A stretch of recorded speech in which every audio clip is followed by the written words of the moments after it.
Here we go, Butch and Sundance together again. Well, that ought to do it.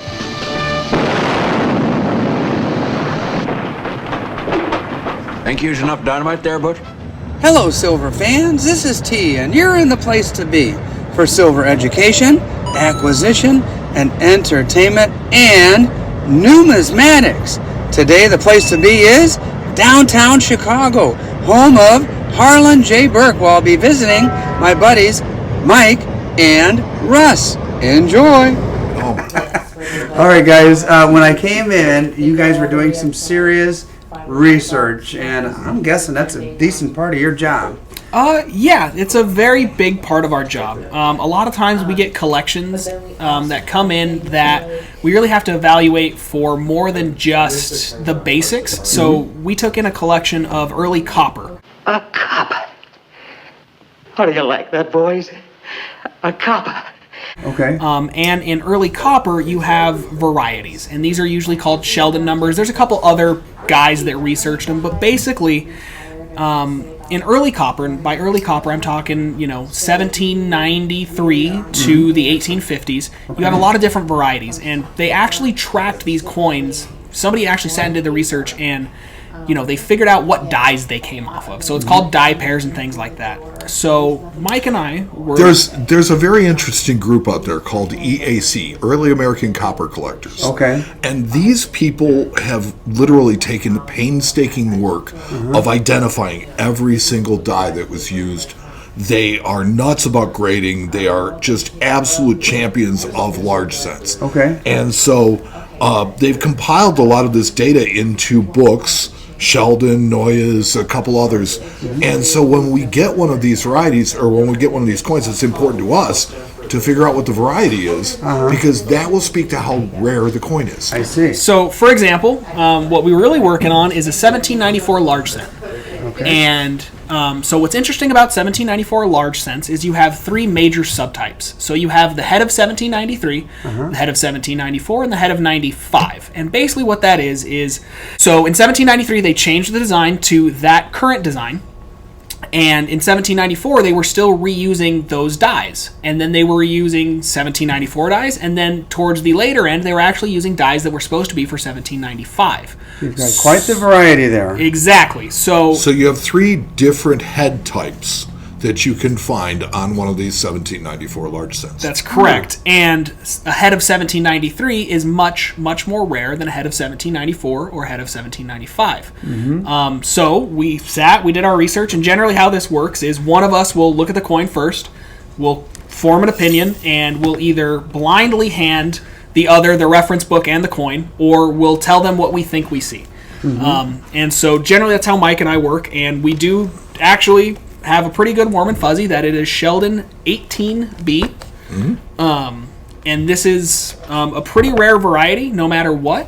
So instead of being a couple $100 coin probably, this is going to be something that's worth, depending on what the grading services decide to call it, depending on the level of interest at the time from the specialists, anywhere from $1,000 to maybe even $3,000 instead of a couple $100 coin. Wow. Not bad for a corroded large set. Not bad at all. Yeah, those collectors must be really, really serious about their niche in the world of coin collecting.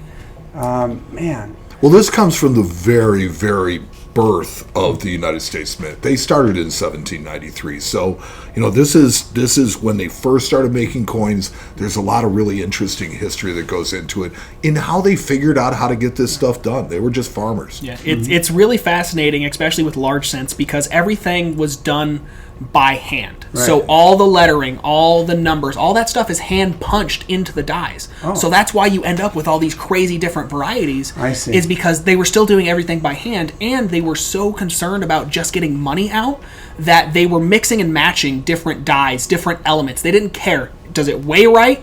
Does it look serviceable? Okay. Get it out there, because there's no money in our economy at this point. So they just don't care. They're just doing whatever they have to. So for them, it's out of necessity. For guys like us, a couple hundred years later, it's super interesting to go back and see, and try to decipher what in the world were they even trying to do, because while we may not see the rhyme or reason for it, when you really dig into it, you really realize how much they were not working with and how much they were just trying to do anything. Right. And that's intensely fascinating to me. They were just winging it. Churning out as much as they could with primitive tools at their disposal. Exactly. So, I know that a lot of your audience is stackers and, things like that, and they're going to look at this and they're going to go, anybody that would pay $2,000 for a lump of copper is an idiot. A corroded lump of copper. A corroded lump of copper is an idiot, which I understand where they're coming from, is guys that collect just precious metal. They just stack. I understand it. Yes, there is no true basal value to that coin outside of the value that guys like Mike and I put on it. Mm-hmm. We get it. It's a lump of copper if you melt it. But the thing is, it's not melted. It's a very important piece of history. So I know that you guys will come at me, because you always come at me and Mike when we show you cool coins, but we are a different breed. Well, I'll tell you, a lot of people have been kind of transitioning over, believe it or not. Oh, yeah. American Silver Eagles are their gateway into coin collecting. And before you know it, they're finding themselves at coin shows and seeing things that catch their eye.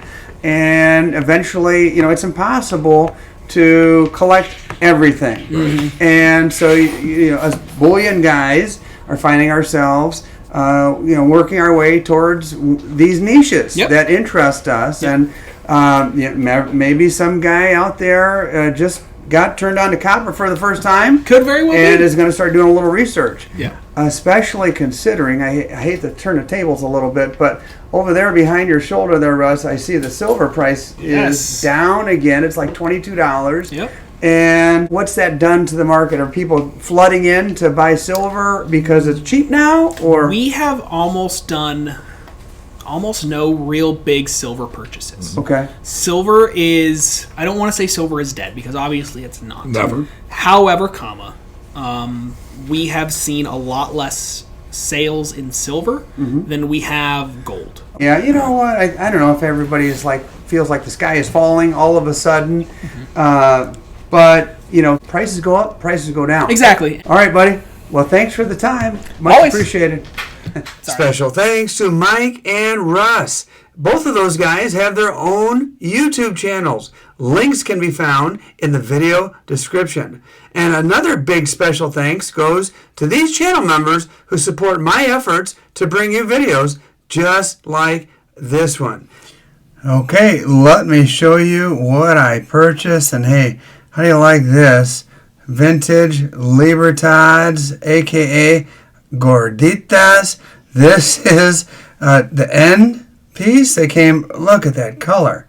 Right on the end of the roll that they came in. And man, is that gorgeous. And this one came with quite a few others. Not quite a full roll, but I was lucky enough to make this score. You gotta love the edge lettering. And I went back to Harlan J. Berk, and lo and behold, this was still there. You may remember this one from a video I did with Mike. It was a pretty popular video. Unfortunately, this side isn't in the greatest condition. It's been cleaned in some kind of harsh manner.